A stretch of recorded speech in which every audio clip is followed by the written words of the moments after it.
Yeah, so again, good morning everyone and welcome to the third and last session of the forced content distinction here at Collège de France. Today, our first speaker will be Peter Hanks, and he's going to talk about the varieties of cancellation. So, Peter. Thank you. Thank you very much. And let me just start by thanking François and Miriam once again for this wonderful workshop. It is a great pleasure to be here. All right. So my talk is titled The Varieties of Cancellation. And I'm going to start with a slide on the Phrygian picture of content. Apologies to many of you who've seen a slide like this before. I think I've used a slide like this in nearly every talk I've given for the last 10 years. So apologies because many of you have seen this before, but not everyone has. So I think it's worthwhile getting this out in the open. Because this picture is really the target of a lot of the work I've been doing for the last 10, 15 years. Okay, Phrygian picture of content. It's a sort of picture of the relationship between content and thought and speech. And it starts with thoughts, propositions, abstract, mind and language independent entities. They're in the third realm, as Frege put it. They are true or false, and they are completely devoid of any element of force. So there's nothing assertoric or judgmental about these contents. One way of making sense of that or explaining what that means is to say, if we were to give a kind of metaphysical account of the nature of these things, we would not need to use concepts of assertion or judgment or any other concept of force. Okay, so the Phrygian picture starts with these forceless, truth-evaluable contents, and then a subject enters the picture and latches onto one of them, and that's called entertainment or grasping. The subject enters into this cognitive relation with a content, and that is a neutral, non-committal kind of grasping onto, identification of one of these propositions. And then, if the subject is so inclined, the subject could judge one of them, adopt an attitude toward the content that has been grasped. That is to, say, make a judgment, say that Russell is a logician, and then the subject could go on to manifest that judgment in speech by asserting that Russell is a logician. Okay, now it's built into this picture of content. There is I think of it as a top-down explanatory structure here. So propositions are the basic or original bearers of truth conditions and representation. They're kind of source of representation. And judgments and assertions inherit or take on the truth conditions and representational features of propositions. Okay, so they're built into this picture as a kind of explanation of how we represent the world in thought and speech. The explanation is there are these abstract, forceless representations. We latch onto them and adopt attitudes towards them or do things with them in speech, and our thoughts and our speech acts then inherit or take on the representational features of those contents that we latched onto. All right, now I used to think that this was a coherent picture of the relation between content and thought and speech. It's a coherent picture, it's just a bad picture. It's not the right sort of explanatory picture we want in order to understand representation in thought and language. But now I think that, in fact, this picture is incoherent. It's not even a coherent picture. And the problem is an incoherence in that notion of a forceless, truth-evaluable content or proposition. So here's a very simple argument for the incoherence of the forced content distinction. Two premises in this argument. Premise one, and this argument has come up several times over the course of this workshop, but here it is. Okay? In order to be true or false, something must take a stand on how things are. And perfectly general here, the something could be a sentence, a belief, a proposition, an assertion, anything. In order to be true or false, something must take a position about how the world is. To be evaluated as true or false, whatever it is must come down one way or the other about what the world is like. Okay? Second premise, something takes a stand on how things are by making an assertion or judgment. Now, Indrek's going to be mad at me for using the word assertion there. Okay, so understand assertion there in a very broad sense to mean, a wide class of assertive speech acts. All right, so assertion there should be understood in a very broad sense to cover all the different varieties of assertoric or assertive types of speech acts. And similarly, let's understand judgment in that similar broad sort of way. And that's going to be the way, when I use the words assertion and judgment in this talk, understand them in that broad way to cover a sort of large category of assertoric or assertive speech acts or committal judgment-like mental states. Okay, so the thought in premise 2 is, right, we understand this notion of taking a stand on how things are is given to us by the concepts of assertion and judgment. Right, we understand what it is to take a stand on how things are. To do that is to do something assertoric or judgmental. Okay, so putting those two things together, in order for something to be true or false, it must, in some sense, assert or judge that things are thus and so. The point here is to draw a conceptual connection between the concepts of truth and falsity and assertion and judgment. There's a conceptual connection there. Truth, being true or false, requires, in some sense, asserting or judging that things are thus and so. Okay? And if that's right, then the concept of a forceless, force-neutral truth bearer is just incoherent. And that's what the Freudian picture starts with. Forceless, completely non-assertoric, non-judgmental contents that are truth valuable. And I think that's incoherent.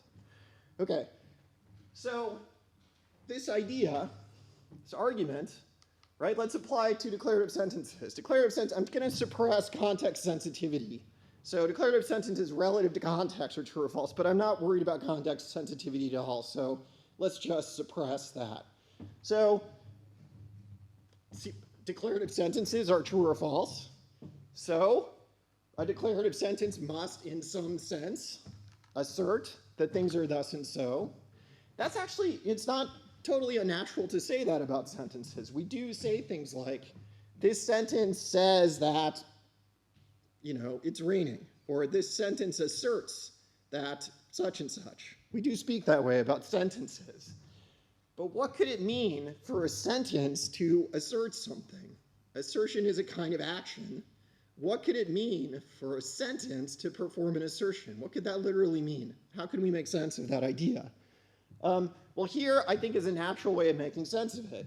Declarative sentence is a type, sentence type. When speakers use tokens of that type, speakers perform assertions. Okay? So the declarative sentence performs an assertion then in this derivative or secondary sense. Uses of its tokens are acts of assertion. That's the sense in which a declarative sentence asserts something. When people use the sentence, they assert things. So the sentence itself asserts something in this extended or derivative sense. And then we can say the same thing about propositions, or something similar about propositions. Propositions are true or false. Some of them are true or false. So propositions must, in some sense, perform assertions. What could that mean? What could it mean for a proposition to perform an assertion? Well, think of propositions now as types of acts of predication. Predication is an act of attributing or applying a property to an object in the simplest sort of case. All right? So a proposition is a type of act of predication where predication there is understood committally and assertorically. So tokens of that type then, token acts of predication, tokens of the proposition then are acts of predication performed by people. All right, so the proposition is a type of act of predication. Its tokens are particular token acts of predication. Those are assertoric in nature. They're acts of assertion. Okay, so the proposition then performs an assertion in this derivative or extended sense, its tokens are acts of predication, understood as rhetorically. Now that idea gives you a different picture of the relation between content and, say, speech. So that this alternative picture starts with acts of predication. So a speaker asks, predicates being a logician of Russell and asserts that Russell is a logician. And that act of predication is true just in case Russell is a logician. Truth conditions enter the picture at here, right? At the level of the act of predication. Truth conditions originate with that act of predication. That's where they come from. And then the proposition then is a kind of abstraction from the act of predication. It's the type of act that the speaker performed. This is notation. This is how I use the, how do I do the, oh. So that notation is notation for a certain type of act. The type of act of referring to Russell, expressing the property of being a logician, and then predicating the property of Russell, okay? But it's just, it's the type of act that the speaker performed. It's an abstraction from this particular token act of predication. And here the direction of explanation goes bottom up. So these things, these token acts of predication are the original or primary bearers of truth conditions, and the propositions inherit or take on their truth conditions from the tokens. All right, direction of, like, truth conditions in this case flow up from our speech acts and thoughts to contents instead of the other way around. Okay, so let's go back to this idea that a declarative sentence performs an assertion in a derivative sense. Uses of its tokens are acts of assertion. I think to say that, is to say that there is a semantic or conventional association between declaratives and assertion. Declaratives are devices of assertion. And that, I think on the face of it, that's a pretty intuitive idea. Okay, but I want to consider, and remember actually that Frege thought this. So Frege thought that assertion is contained in the assertoric form of declarative sentences. Okay, that's, I think the way to understand that is Frege's thinking there is a semantic or conventional association between declarative form, the declarative mood, and assertion. But of course, Frege thought that assertion doesn't get into the, it's a conventional connection between assertion and declaratives, but still assertion does not get into the contents of declaratives. Okay, it does not get into thoughts. All right, I want to consider an objection to this idea, the idea that there is this semantic conventional association between declaratives and assertion, which is based on an asymmetry between declaratives and imperatives, which has led François to say that the declarative mood, in contrast to other sentence moods, does not set particular constraints on illocutionary force and leaves it free. So that amounts to saying that the declarative mood is force neutral. It's not actually associated with assertion. The declarative mood is kind of neutral with respect to force. I was here in 2012 to give some lectures, and after one of them, François raised this objection to me, like and it caught me off guard, and I did not know what to say to it. So here I am 9 years later, finally, François, with an attempt at a reply to this objection. Okay, so let's look at this asymmetry between declaratives and imperatives. So declaratives can be used to perform just a wide variety of speech acts, not just assertions, obviously. So, when you finish peeling the potatoes, you will scrub the latrine. That's said by the officer to the private. That's quite clearly an order. I will come to the conference, quite clearly a promise. This meeting is over, said by the chair at the end of the meeting. That's a declaration in Searle's sense, an act of adjourning the meeting. Okay? So those are all non-assertive speech acts, and this happens all the time. We use declaratives to perform some, directives, commissives, declarations, lots and lots of different kinds of speech acts. And notice that imperative sentences don't seem to have the same sort of flexibility. So try to use the sentence, the imperative, scrub the latrine to assert something or to make a promise. Not clear that you can do that. So imperatives seem to be more tightly connected to directives, whereas declaratives have this flexibility that can be used to perform all sorts of different speech acts. Okay, that's the asymmetry between declaratives and imperatives. And François thinks, François' explanation or account of that asymmetry is that declaratives are force neutral. They're the sort of all-purpose device for performing all sorts of different speech acts, whereas imperatives do have some kind of conventional or semantic association with directives. Okay? All right. I want to try out an alternative explanation that's going to just draw on some off-the-shelf features of Searle's speech act theory. Okay, it's going to be an explanation that says that when a declarative is used to perform a non-assertoric speech act, the non-assertoric speech act is in fact an indirect speech act. All right, so I'm going to appeal to some machinery from speech act theory to give an alternative explanation for why declaratives have this flexibility that imperatives don't. Okay, so let's look at the felicity conditions on requests. Let's start by looking at requests, a species of directives. And I'm just pulling some stuff off the shelf from Searle's theory of speech acts. So here are felicity conditions on requests. All right, so a request, say S asks H to do A. Preparatory condition is that H is able to do A. So if I request you to jump over a building, that is an infelicitous request because you are not able to jump over the building. All right, so there's a felicity condition here, the preparatory condition that fails to be met, and that makes the request infelicitous. Sincerity condition, I have to desire or want you to do the action. So if I ask you to do something and I don't want you to do it, that is an insincere and infelicitous request. And then propositional content condition, requests are always cases in which the speaker predicates a future act of the hearer. Requests are requests to the hearer to perform some future action.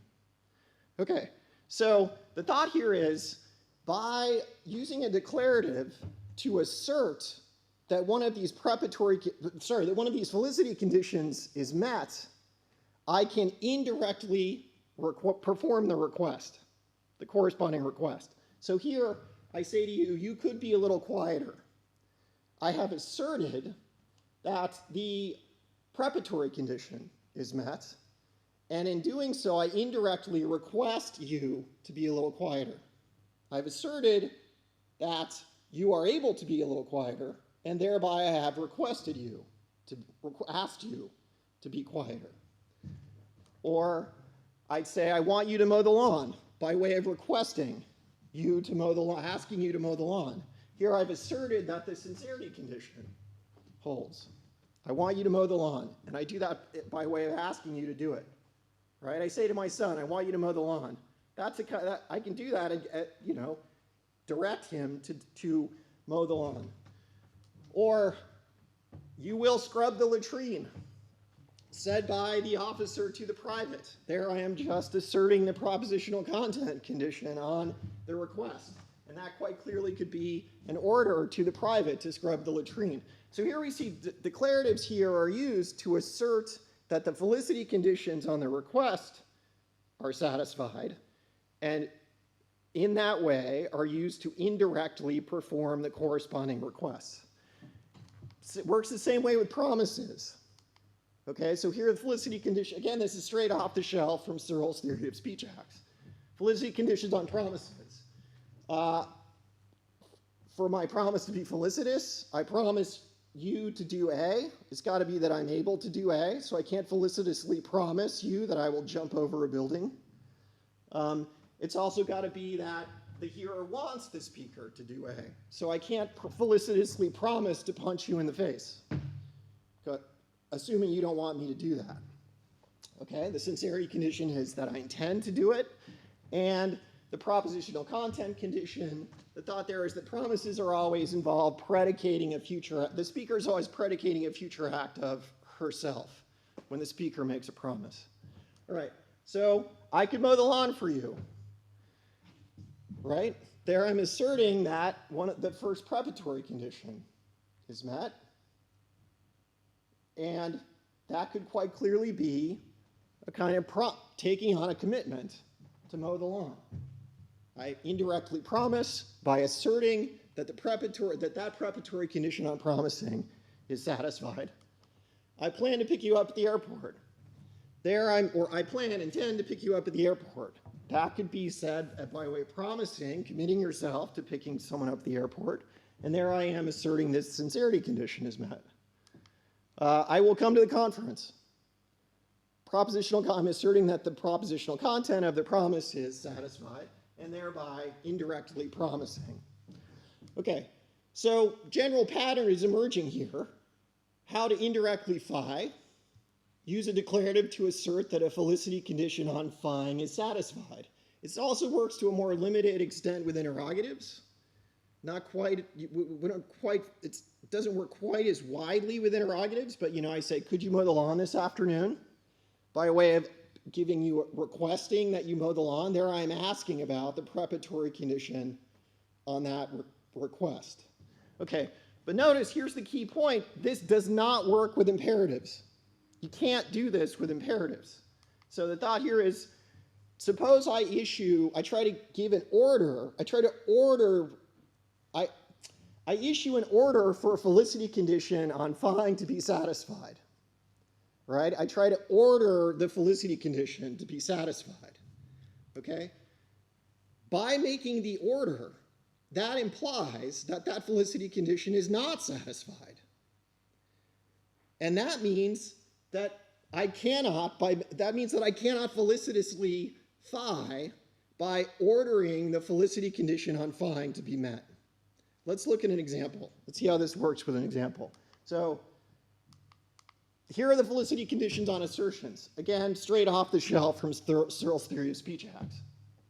An assertion is infelicitous if the speaker lacks evidence for P, and it's infelicitous if it's not obvious. So it needs to be not obvious to both the speaker and the hearer that the hearer knows that P. So it's an infelicitous assertion if I assert something where it's obvious to all of us that you already know that P. Okay? Sincerity condition is belief, and the propositional content condition, there is no condition. You can assert any proposition at all. All right. So suppose I try to use an imperative. I'm going to try to use an imperative to indirectly assert that P, and I'm going to do that by trying to order that a preparatory condition on asserting is satisfied. So I say, give me evidence for P, right? I'm trying to order this preparatory condition to be met. I'm using an imperative to try to bring it about that that condition is met. This is the analog of asserting that that condition is met. Well, if I say, give me evidence for P, that implies or conveys that I lack evidence for P.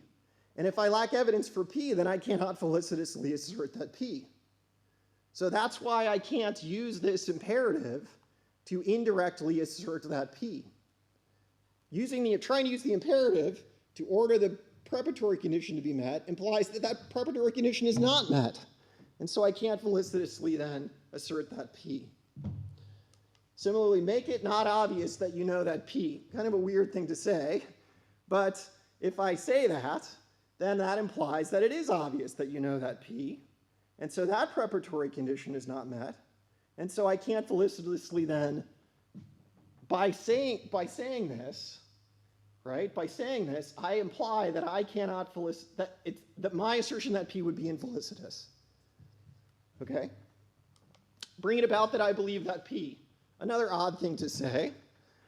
But again, that implies, if I say bring it about that I believe that P, it implies or conveys that I don't already believe that P. And that means that I can't sincerely assert that P. All right. So stepping back, the situation here is here's this asymmetry between declaratives and imperatives, and we have two explanations for that asymmetry, two accounts of that. One is Recanati's, declaratives are force neutral. The other is this indirect speech acts explanation. And it seems to me that, this explanation is better, more systematic, and draws on resources from existing speech act theory. Okay. Also, too, I mean, I think the burden of proof here really is on François, because I think we start out with that there is an intuitive connection between declaratives and assertives. So I think that does put the burden, shift the burden somewhat there. Okay. All right. So all of this was by way of responding to an objection to the idea that declaratives are semantically or conventionally associated with assertion. All right. Now, there's an obvious problem for that idea, which has been coming up over and over and over again, the Frege point. Not all uses of declaratives are assertions.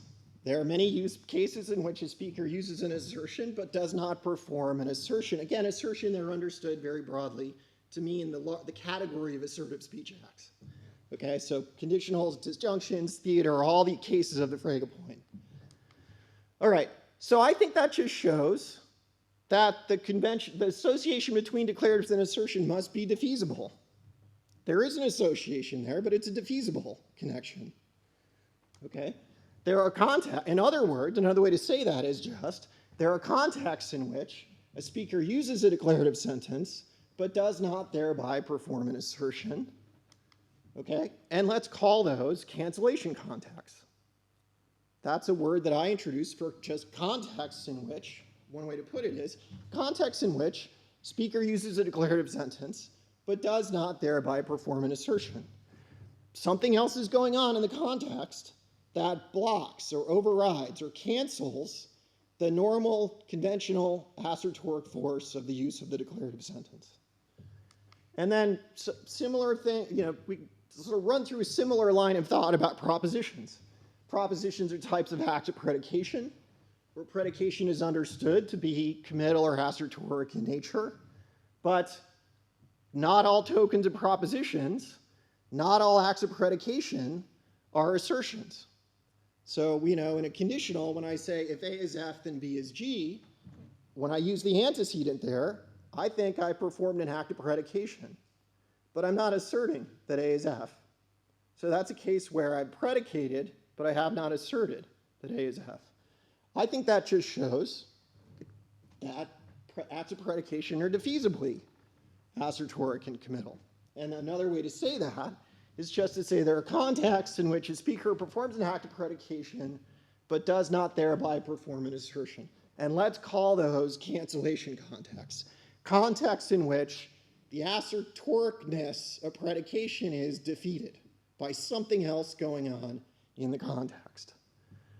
Okay, so one of the points I want to make in this talk, a larger point I want to make here, is that this concept of cancellation, this notion of cancellation I'm drawing on here, is inescapable in the following sense. They're two very innocuous sounding assumptions or commitments that get you to cancellation. All right? So let's do it in terms of declarative sentences. The first, so declarative sentences, I was going to suppress that, but I made that explicit there, but okay. Declarative sentences are true or false. Sounds very innocuous, right? But given the conceptual connection between truth and falsity and assertion, that means that declarative sentences must, in some sense, perform assertions. They must be devices of assertion, okay? But second, innocuous commitment, not all uses of declaratives are assertions. Those two things together lead to cancellation. So if you want to avoid cancellation, I think you're going to have to give up one or the other of those commitments. So run this in terms of propositions. Propositions are true or false. Given the conceptual connection between truth and falsity and assertion, propositions must perform assertions in some derivative or extended sense, but not all tokens of propositions are assertions, hence you need cancellation. All right? So thought there's cancellation is inescapable. Maybe it's like you could escape it maybe, but to avoid cancellation, I think you're going to have to give up one or the other or both of those fairly what look to me like innocuous commitments. Okay. All right. So let's continue with this idea. Let's continue looking at this idea that cancellation, understanding cancellation is defeasibility. So here's an analogy with perceptual experiences, which I think is helpful in understanding, teasing out this idea. So perceptual experiences have justificatory power, meaning it's in the nature of perceptual experiences to justify beliefs. Okay, perceptual experiences by nature are capable of justifying beliefs. But that, of course, that justificatory power is defeasible, right? If there are defeaters around, then a perceptual experience does not justify the relevant corresponding belief. Okay, so similarly, it's in the nature of predication, acts of predication, to be committal and assertoric, right? Predication is intrinsically, by nature, inherently an assertoric sort of act. But the assertoric force of active predication is defeasible. If a cancellation context is present, if a defeater is around, then an act of predication lacks its assertoric force. Okay? So this defeasibility idea allows us to hold on to the thought that predication is by nature assertoric, but also not all acts of predication are assertions. Okay, so I want to turn now to the analogy with defeasibility. I think is useful in another way, in that it should tell us something about whether we're going to get a general account of what's going on in cancellation. So just like epistemic defeaters, cancellation contexts come in many different forms. There's all the embedding cases, conditionals, disjunction, negation. There's the theatrical context.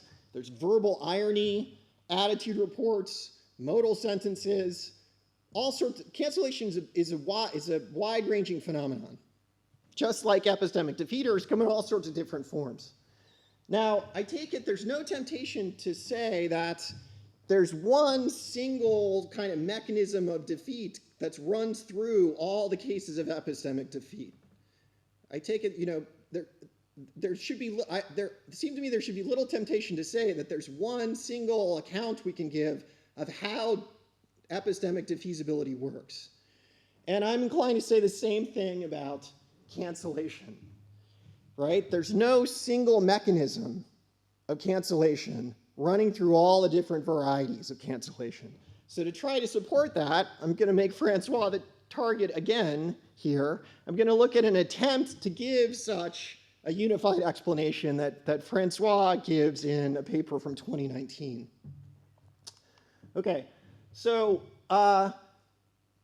François, the explanation, the account of forced cancellation depends on a pair of distinctions between the locutionary act and illocutionary act. So let's just focus on assertion here. So the locutionary act is an act of indicating or presenting an assertion. François can correct me if I'm getting the terminology here wrong. We can come back to this maybe in the Q&A. And then the illocutionary act is the act of assertion. And then there's a corresponding distinction between the locutionary context, which is the actual speech situation of the locutionary act, and the illocutionary context. This is the context in which the indicated act of assertion takes place.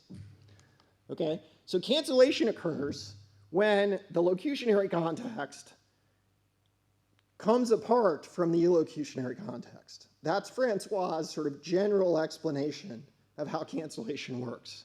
When the illocutionary context diverges from the locutionary context, you get cancellation.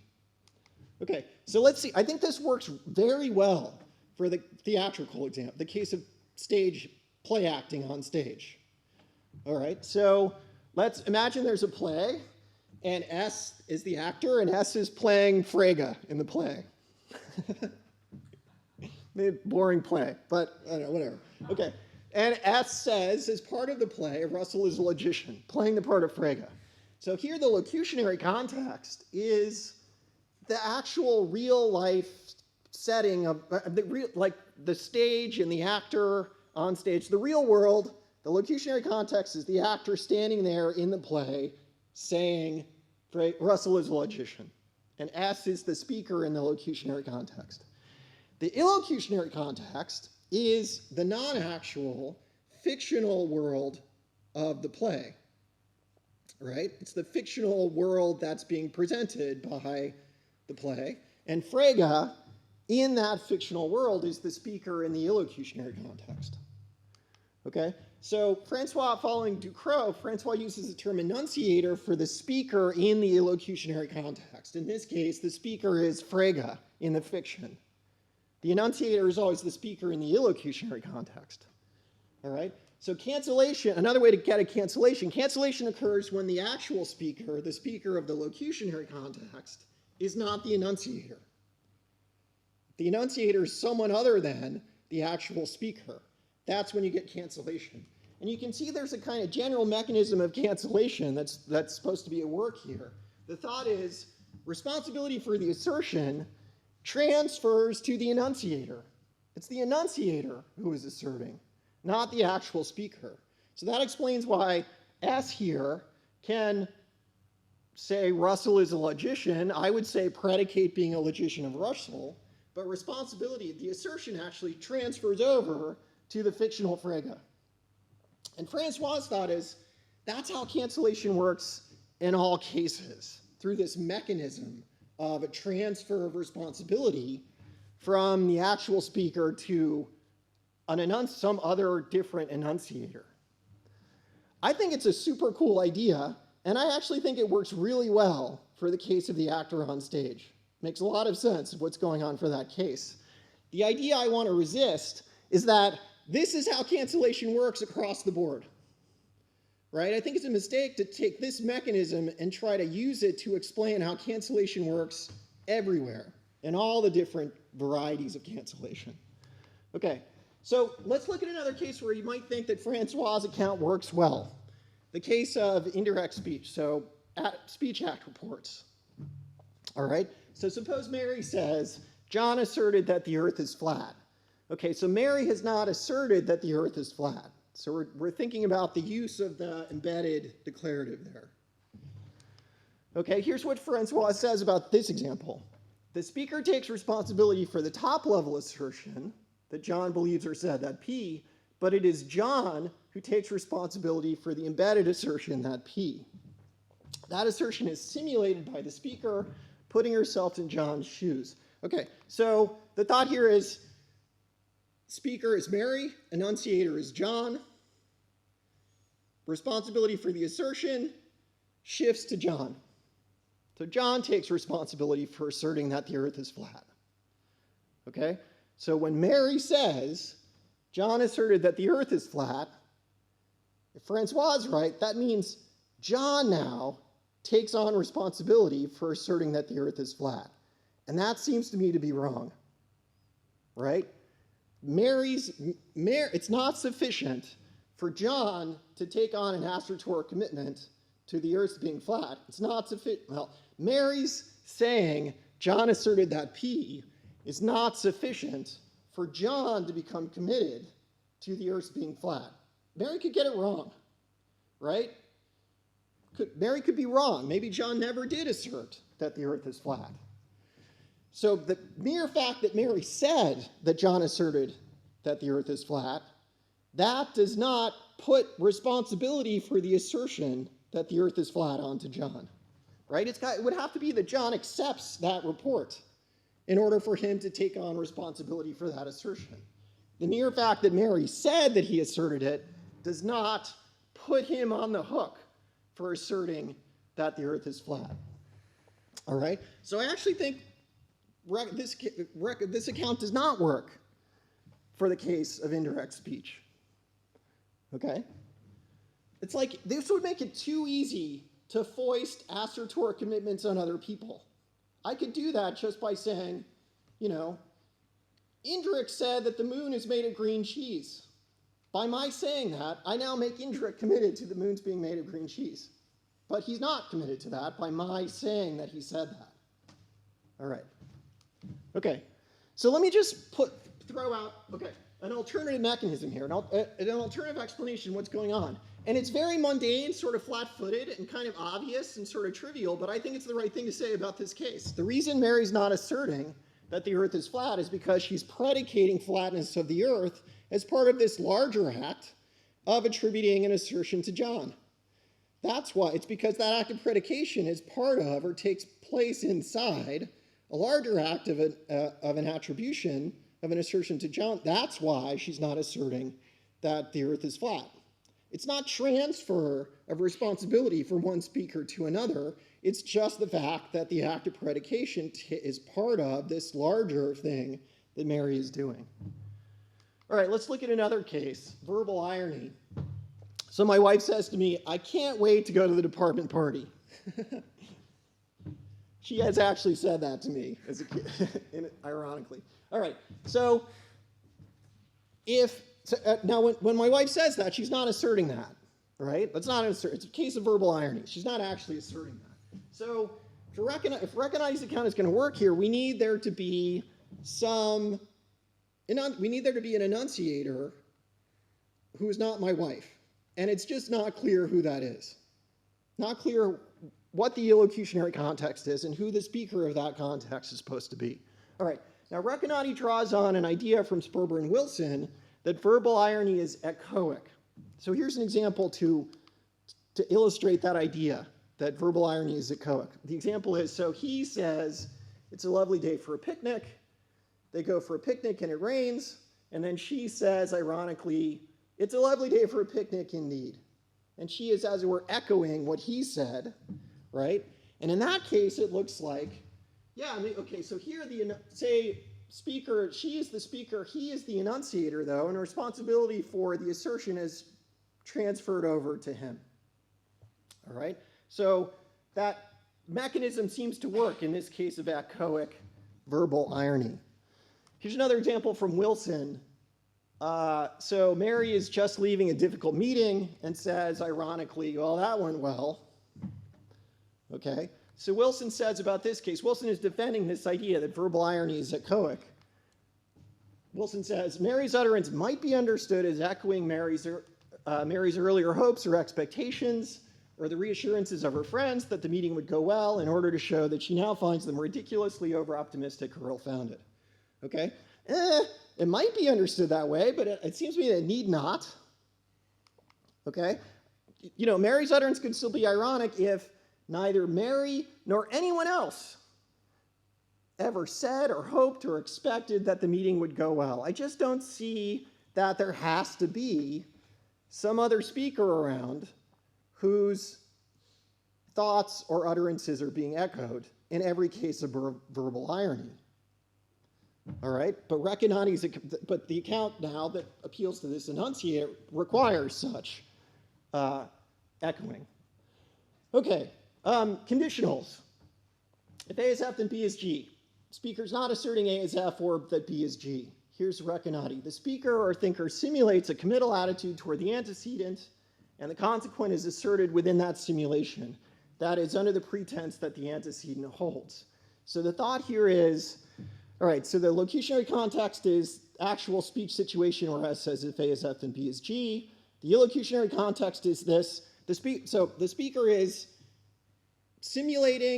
presenting this simulated scenario in which A is F, does that by uttering the antecedent, and then within that non-actual imagined scenario is asserting that B is G. I think that's the way to understand what François is saying here. So the enunciator now, I think, if I'm interpreting this right, the enunciator is still S, but now S in the simulated scenario in which A is F. Okay, so it's not S in the actual situation, it's S in the simulated or pretended or imagined scenario in which A is F. So there's a distinction there to be drawn between S, the actual speaker in real life, and the enunciator, who is still S, but now in this simulated scenario. Okay, so one thing I fail to see, so we get an enunciator for the consequence, but I fail to see how, it's not clear to me how this is supposed to explain what's going on with the antecedent. Who is the person who's asserting A is F in this explanation, right? Who's taking on assertor commitment, responsibility for the assertion of A is F? We see who's taking on responsibility for B is G, that's S in the simulated scenario, but who's taking on responsibility for the assertion that A is F? That's not clear to me on this account. I think there's a much simpler, more straightforward way to understand what's going on in the case of conditionals, which I'll come back to in a moment. But let's look at disjunctions. And I think François would admit that disjunctions put some pressure on his theory, are a hard case for him. So he says about disjunctions, what is the illocutionary context for the disjunct in a disjunction? Who is the enunciator? It's admittedly hard to come up with a general story, but there's an easy way out. We may construe the enunciator as generic in such cases. So the illocutionary context is this non-actual context with what François calls a generic enunciator. I think François would admit that you see what's going on. He wants to tell a general story about what's going on in all cases of cancellation. It's hard to accommodate disjunction, so he has to introduce the generic enunciator in order to fit disjunctions into this general account. Okay, I think there's something much simpler going on in all the cases of conditionals, disjunctions, that does not involve transfer of responsibility from one speaker to another. It's just a matter of describing or presenting possibilities. So take a modal case. So suppose S says it's possible that Obama moved to Hawaii. Cancellation mechanism, this is me speaking now. I think what's going on here is S performs an act of predication, but as part of this larger act of describing or presenting a possibility, something that's merely possible and not actual. That's why the speaker is not asserting that Obama moved to Hawaii. Predicates as part of this larger act of talking about a possibility. That's the explanation for why the speaker is not actually asserting that Obama moved to Hawaii. Oh, sorry. So, and there's, I think the similar sort of mechanism is at work in the case of conditionals and disjunctions. When I say A is F or B is G, I am presenting two possibilities. And I'm saying that one or the other of them or both of them is the case. All right, so I'm predicating as part of presenting these possibilities, describing possibilities. The acts of predication are parts of a larger act of presenting possible scenarios, and that's why those acts of predication are not assertions. And I think something similar is going on in the case of a conditional. If A is F, then B is G. I'm predicating F of A by way of describing a certain possibility, and then saying that something follows from A's being F in that possibility.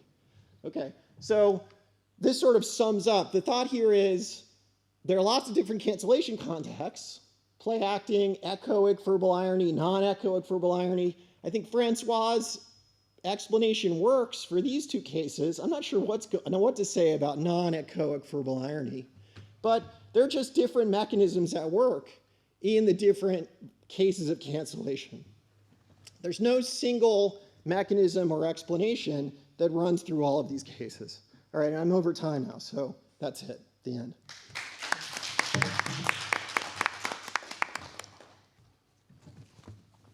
Thanks, Peter. That was really loud. So I have like one sympathetic thing to say, which makes an interesting connection, I think. And then I have one thing to say where I think you're just misconstruing the dialectical situation. And there's like a hidden sort of premise which some people reject, including me, and probably Silver, which is why we don't think you need cancellation. And so that argument for the inescapability of cancellation, I don't think works. But I'll say the sympathetic thing first. So you're right that like you used to present your view that the Platonist view is just like Frege's Platonist view is just a bad view, and now you think, well, it's actually incoherent. So it looks like now we need a two-step arguments against Frege, right? So on the first step, you sort of say, well, look, the force content distinction is incoherent. Like you need force in your propositions, right? And then he could still say, okay, I'll put force in them, but I'll still retain the rest of my picture. Like I'll still be a Platonist. I'll still think the propositions exist mind and language independently. There's the plurality of them. So think about like Merrick's or somebody who could just like, okay, so you've shown the content force distinction is incoherent, so I'm just not putting the forceful thing into the Platonist thing, and I'm happy with this. And of Can I course- stop you there? No, Okay. not yet. Like, let me just say one more thing. So then you need the second step of an argument, which is not, I think, a hard argument to make, is that like putting it in there without any human act performing it is just as incoherent. So it's like a separate argument. So it's a separate stage, sort of. But like, then you're just going to say, I think it's a very natural thing to say, well, we don't really have a concept of this, how this forceful thing could be there, independently of human, minds or languages, which is the original argument that Michael Jubian made, right, against the Phrygian picture. So, Now let me that's all stop you very there. nice. Let me stop you there. Okay. So right, so good. I think you put your finger on it. Like trying to put force into the Phrygian propositions. What could that? It seems to me trying to do that actually induces the bottom-up explanatory story.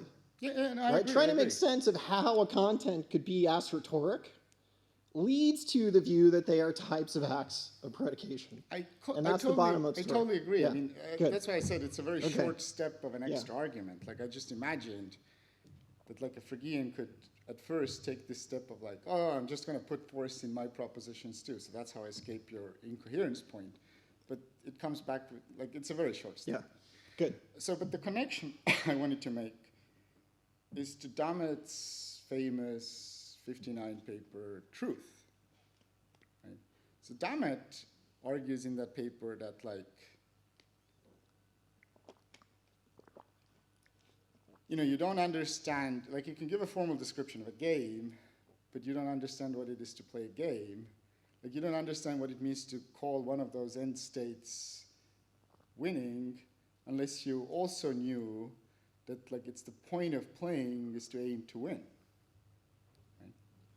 So Okay. he made an argument like this. And then the parallel was, well, you don't understand the concept of truth unless you knew that the whole point is to assert the true things or judge the true things. So that, like, our understanding of the concept of truth is partly dependent on the idea that it has this connection to judgment and assertion, right? Which is like, which gets very close to, I think, the incoherence argument you gave. Well, so I take that Dummett's point to be more about assertion and judgment, right? Like, you don't understand the concepts of truth and assertion unless you understand that assertion is aimed at truth. No, but his point was, in that paper, his point is about truth. His point is, you don't understand the concept of truth, the same way in which you don't, so, Yeah, like, fine. you have a formal description and you get this, division of game end states to checkmate, stalemate, say. His point is, like, and you're also told checkmate counts as winning, stalemate counts as a draw. It's like, that doesn't tell you anything unless you also know that it's the aim of the player to achieve checkmate, say, or, like, in some cases a stalemate if you're in a really sucky situation. But, like, and his point is similar for true, that, like, somebody could tell you that all these sentences are divided into true or false. That doesn't tell you anything unless you also knew that the point of, that, like, when we assert or judge something he thought we have an independent grip on, we aim at the true. Okay. So he thought there's this explanation of our grip on the concept of truth in terms of judgment and assertion. And, like, that gets very close, I think, to your argument, which is very cool, I think. Because I never sort of was able to... I'm inclined to say there are two conceptual connections between truth and assertion. One of them is the one Dummett is pointing out, and I'm trying to get at a different kind of connection. And it's really about truth, about, like, bearers of truth and falsity, right? What we learn is something about what it takes to be a bearer of truth and falsity. Anything that is truth evaluable. So it's not so much about truth. Well, maybe the wrong way to put it is its connection between truth and assertion. It's about being truth evaluable and assertion and judgment. Being truth evaluable is tied up with assertion and judgment, which strikes me as a different point than Dummett's point. I think it's very easy to read it as Okay. I just thought that was a cool connection. Yeah. But, Okay. like, I have this other thing, and it's maybe you can pull up the slide about where you made the inescapability of cancellation. Can I just say right off the bat, so I should let you ask your question, Indrek, but I think you and Silver, both of you have to reject this. Well, no, because we think that to use a clause is not to use a declarative. So, I mean, this is the point. Like, declarative sentences are true or false, except not all uses of declaratives are assertions. Well, yeah, reject, right? I mean, When you say if A is F, then B is G, are you using a declarative? Yeah. You're not using the declarative. well, not the Okay. not the embedded one, yeah. Yeah, got because it. It's a I clause, see. right? Okay. So- Okay, all right. So there's a suppressed. Okay, I see. There's something else going on there. Yeah. So when you say all proposition right. is true or false, not all tokens of propositions are assertions. We would say, well, yeah, but in the case of embedding, there are no tokens of propositions. There's an objectual act that takes the proposition as an object. That's not a token of the proposition. So, All right, fair enough. so That, I mean, but that that's why I suppressed sort of- premise is pretty innocuous. It's something like declaratives can be embedded in conditionals. yeah, but I don't think that's like, you can't assume that that's, you can't just assume that that's how it works. First of all. Second of all, like, let's just not talk about conditionals, because All right, you know. disjunctions. Yeah, but Negation. then things start looking. But all I'm saying is, like, when you give this argument, there's a little suppressed premise here, and you're ruling out the sort of very Fregean view, Yeah. which is modeled explicitly on the way Frege did it, where, like, which is Silver's in my view. So Okay. like, I don't think cancellation is inescapable for everybody. So Thank you. we sort of want to just get by without cancellation and still solve the Frege problem. Yeah. So just to repeat, I mean, that's helpful, Indrek. I think you're right. I think I need to add something there, and I'd have to think about exactly how to formulate it. But I'm pretty sure it's going to be as innocuous as these other two. Well, but we don't think that, right? Yeah. So, like, I Okay. mean, there's a way of, here's the question. Like, at this stage, are you intending to argue for something, or are you just presenting what everybody should accept, right? And if you're just presenting what everybody should accept, which is that once we accept the judgment first view, we need a solution to the Frege problem, you can't do it this way. If you're already providing an argument that some solutions are out, that's a very different thing you could be doing. So, Thanks.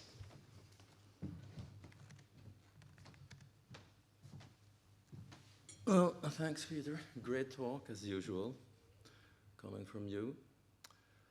I would like to raise a difficulty for your reply to François. So the objection was that there is this asymmetry between declaratives and imperatives,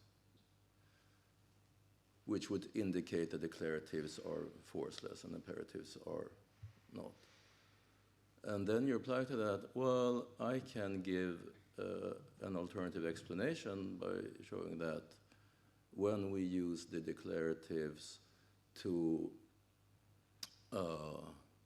make orders or promises, that these are really indirect speech acts. And there's no way of doing that with imperatives. But, of course, there are ways of conveying factual information by means of imperatives.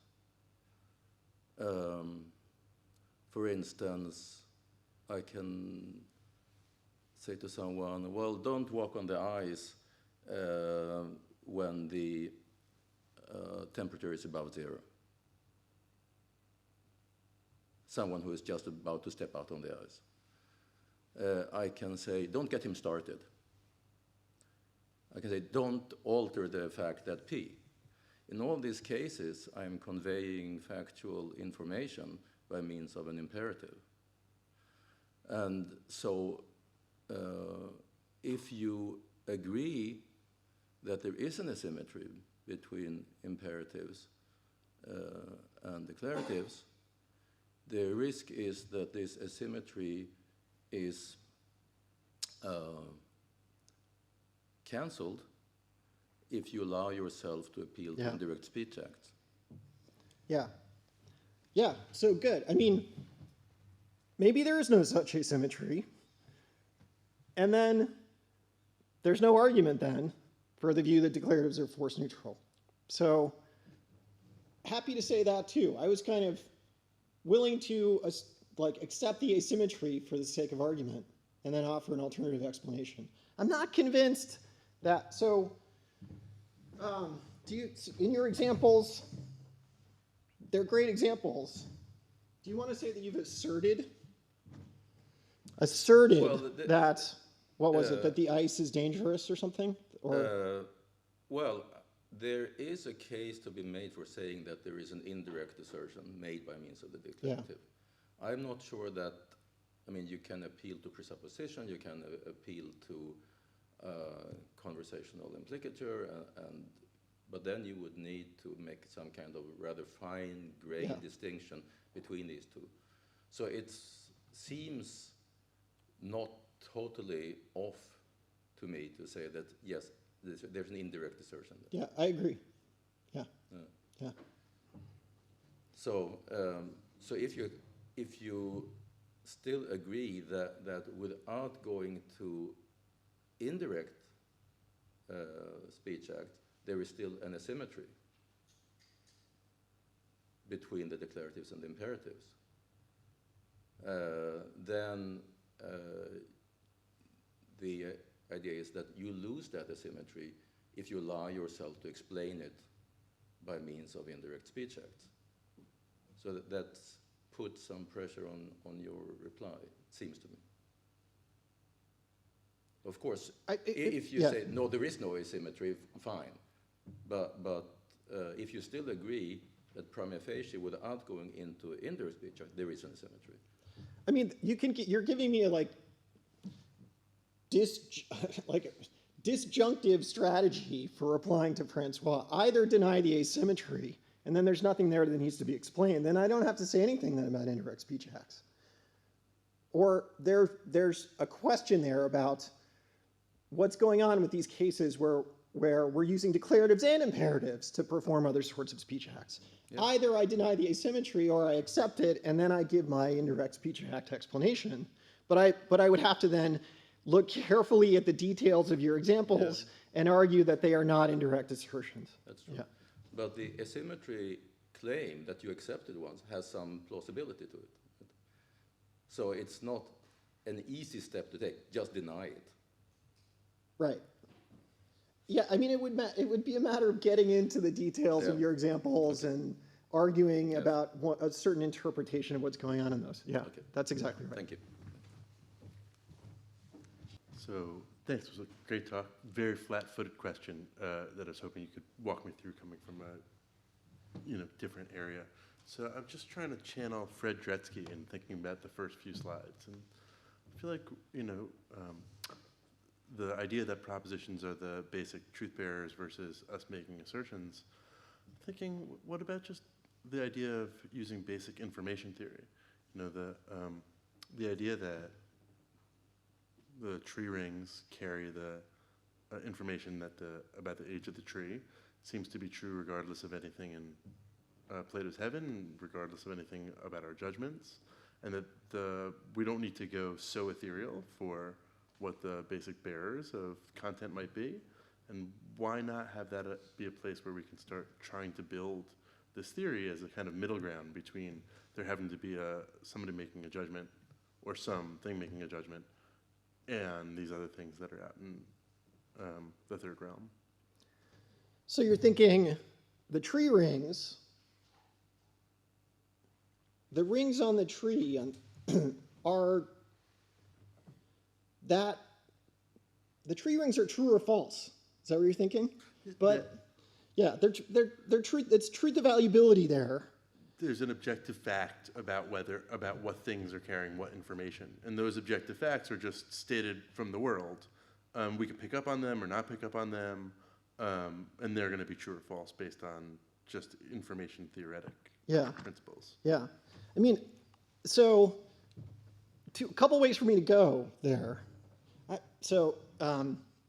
I might like, just deny that the tree rings are truth valuable.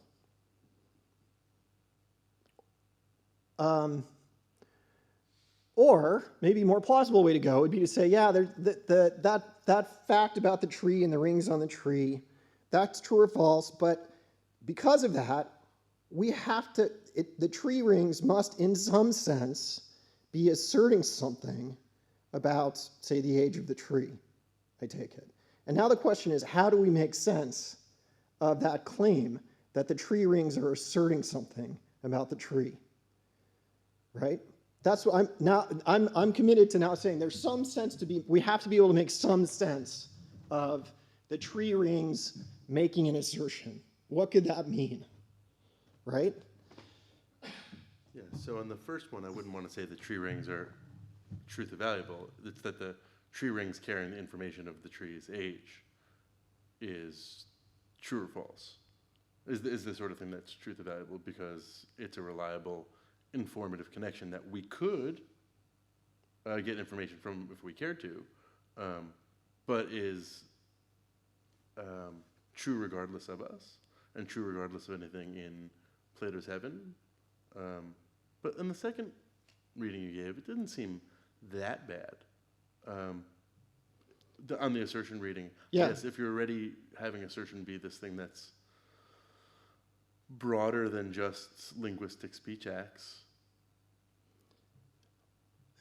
I do think that the sense in which the tree rings are making an assertion or performing a judgment is going to have to be related somehow back to people, right? It's going to have to be, and what you were just saying maybe suggested a way of going there. Like the tree rings are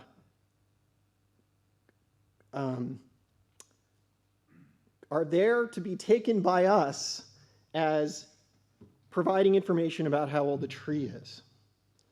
Right? The sense in which the tree rings are asserting something is that people, when they interact with the tree, will come to judge that the tree is a certain age or come to possess the information that the tree is a certain age. So, you know, it's not like, I need to make sense, I need to somehow make sense of this idea that the tree rings are asserting something about the age of the tree. But that sense could be very extended and secondary and derivative on what we do, right, when we interact with the tree. So Does that make sense? A response-dependent property of sorts that Yeah. an objective observer could pull the information from there. Could come to judge that, could come to gain the information that the tree is of a certain age. That's this extended sense in which the tree rings are asserting something. Yeah. You know, the first thing, going back a little bit, I wish I knew, well, revealing it, like you were saying, the tree rings carry information, right? Does that entail that the tree rings, the rings on the tree, that fact there is truth valuable? Like, we can assess it as being true or false, right? Carrying information, I take, is factive, so couldn't be, it's like, couldn't, if that information is carried, then it couldn't be that the tree is not of a certain age. Is that right? Okay, so I'm revealing my ignorance now about that notion of carrying information. Okay, all right. I would have thought that that gives you the sort of thing that could be based for the, even if you thought it had to be true. Well, then it's true that if it was true, and that we can use that as the basis for pulling things out without having to need the third realm. There just being these propositions that we don't build it on our judgments, we build it on the things that more or less carry information or carry them in a clearer or less clear channel. But you know, this is just my attempt at trying to pull that literature to this one. Yeah. Eric, I have to think more about, that's something I'm going to have to think more about. Thanks for this. That gave me stuff. Okay, we still have 3 more questions and not much time, so we should go quicker. So Michael, then François, and then Mitch if we have time. Yeah, thanks, Peter. Great talk. Now, I've always been thinking that this distinction that you make between the assertoric act and the act of predication, you would really have to make a corresponding distinction for directives or orders, as I think you call them, and probably also for questions, or also for questions, if like you consider a practical question, sorry, I'm obsessed with practical questions, conditional questions, something like, you know, if it rains, where do we go for dinner, or something like that. So it seems like you have this notion for assertion, predication. You would have to have a corresponding notion for directive acts and for interrogative acts. Exactly right. Yes. Though I don't think you use such a notion in the book, but I think you should have such a notion. But the question then... Well, stop. Yeah. I have 3 basic types of combinatory acts. Predication, asking, and ordering. You're right. Predication is assertoric, but defeasibly so. Yeah. Asking is an interrogative kind of act, but it's defeasibly interrogative. So you can have instances of asking where the speaker is not, in fact, asking a question. It sounds paradoxical, but I think that's terminological. And then the ordering case, the directive case, it's structurally just like predication, right? Right, but you don't. I was just saying you don't have a special term for that, right? So when it comes to assertoric act, you have that distinction between the assertoric act and the act of predication, yeah. But you don't have a term like act of predication for the directive act. I do. It's called ordering. I use the word ordering for that. Ordering and acting. So in the assertive case, you have this term act of predication. Yes. That you use in a cancellation context. Yes. Yes, but you don't have a notion for directive act to use in a cancellation context, say if the directive act is a consequent of a conditional, or if you have a disjunction of directions or something like that, or if in a fictional context the actor on stage is directing or is pretending to direct rather than to assert. So what I'm saying is you should have, should introduce such a terminology, and really, so what I want to ask then is, going back to what I argued yesterday, doesn't this show that really what you call predicating just means performing an assertoric act in a cancellation context, and then the corresponding terms for directive and interrogative acts, if we introduce them, would just mean something like performing a directive act in a cancellation context, or would mean performing an interrogative act in a cancellation context. And I think in many other ways it would just be completely consonant with what you're saying, because you're making these points that you say we have to think about this in terms of what's more, and then that's the cancellation context, and the difference is extrinsic, and so on. So the difference between the act of predication and the act of assertion is just extrinsic. So doesn't the notion of act of predication reduce to act of assertion performed in a cancellation context, and analogously would have to have act of direction performed in a cancellation context, or act of asking a question performed in a cancellation context? Mike, I think I followed you, and I think I've already done everything you're asking me to do, and it's all there in the book.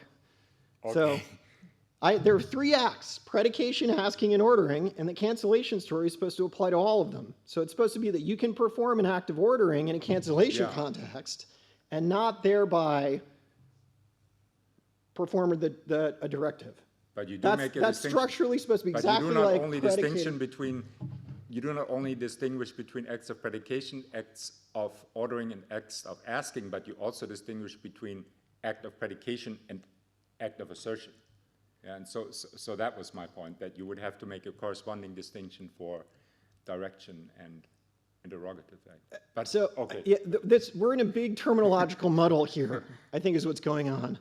But I think I've already done everything that you think I ought to do. But terminologically, it's kind of a mess. Yeah. You don't have separate terms in the other cases. Yeah. That's the only thing he cares about. That's the terminological mess we're in. Yeah. I only care about terminology. No, okay. No. Yeah. So first, a brief remark about the indirect speech ad business. Actually, when I put forward this view of the forced neutrality of declarative sentences, it was in the context of a widely held view that it was all indirect speech acts, all those cases. And I wasn't not satisfied with that for two reasons. First, the indirect speech act story that you told was in Gordon and Rakoff, in Searle, a bit later and so on. I didn't find it wholly convincing, only for certain cases in general. But also for some example, one implication of the view was that when you say to someone, I will be there tomorrow, and that's a promise, you have to say on this view that it's an indirect promise. And I thought that it's much more like cases in which you you use a sort of what Austin called a primary performative, a case in which you do perform a speech act in a non-fully explicit manner. It would be fully explicit if you had said I will be there without fail or something like that. So it's not fully explicit. The context is needed to understand the force of the utterance, but that doesn't make the speech act indirect, because that's something very special, like in the case that Peter mentioned, there is this feel of indirectness that's very different. So I thought a better story could be told. So Can I respond to that just quickly? So there's an argument you have that I don't know what to do about, and it's that you put your finger on it. So if you give the indirect speech act story that I gave, a consequence of that, and I'm just taking this straight from you, that there's no way to directly promise, right? We just can't do it.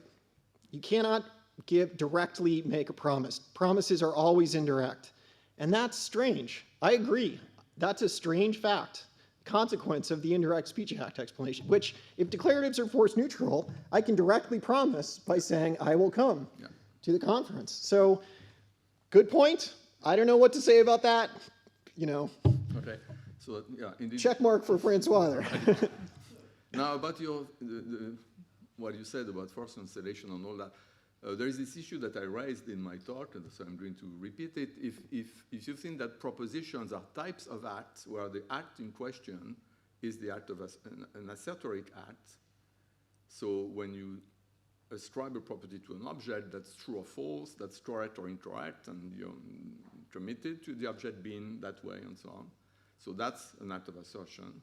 If you take the proposition that A is F to be the type of such acts, then it immediately follows that when the proposition is not asserted, as in the Friedrich examples, the proposition is not token. You don't have a token of that act because you yourself say that the act is not actually performed in such cases. Those are the exceptions. There is this divisibility, and sometimes you use the form, but you don't actually perform the act. So if you say that, you should say that the proposition is not tokened, which is, by the way, what I think Silver Bronzo wants to say. It says the proposition is not tokened in those cases. So I think you're sort of committed to that. I want to resist that strongly. So think about the analogy with perceptual experiences. When the perceptual experience is defeated, it's still there, right? The perceptual experience is still there in all its glory. There's just something else going on that overrides that defeats its justificatory efficacy. So likewise, I want to say, when I say if A is F, or A is F or B is G, I predicate. The act of predication is there. Just the same act that's there when you do it unembedded. It's just the disjunction is there, and that cancels the assertoric. That's for sure. But you cannot stick to the idea that the thing you do is actually assert.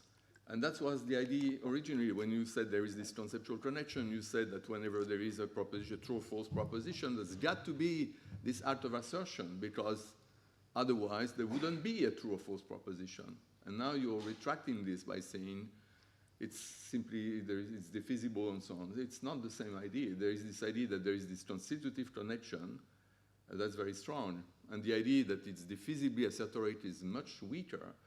And then if you say it's divisibly assertoric, then you cannot define the proposition as the type of act of assertion, as that type of assertion. You have to say it's that type of predication, but then you need to give us an account of what predication is, because it's no longer this assertoric thing in which you ascribe the property to the object in a manner that's either true or false, or correct or incorrect. That must be something else, something that not fully assertoric or only divisibly assertoric.